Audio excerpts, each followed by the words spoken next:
Hello friends, मैं रश्मिता आपको और एक नए ब्लॉग में स्वागत करती हूँ। तो आज हम सब जा रहे हैं ब्लफर्स बीच पार्क। ये मेरा रिलेट पोस्ट है, तो इसीलिए हम सब अभी निकल रहे हैं। मॉर्निंग टाइम है, यहाँ पे बच्चे सब निकल रहे हैं जाने के लिए।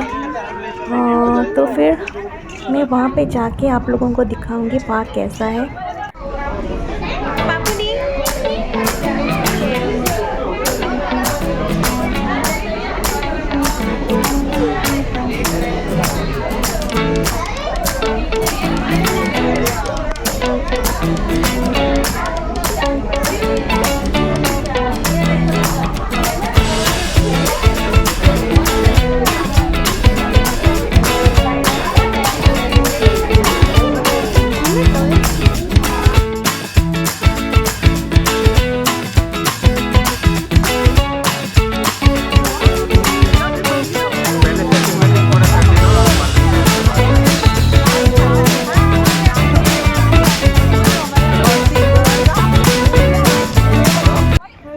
तो यहाँ पे हम सब पार्क आ गए हैं। सब बच्चे अपना खेल रहे हैं, सब अपना बैठ के वहाँ पे सब खाने का अरेंजमेंट कर रहे हैं।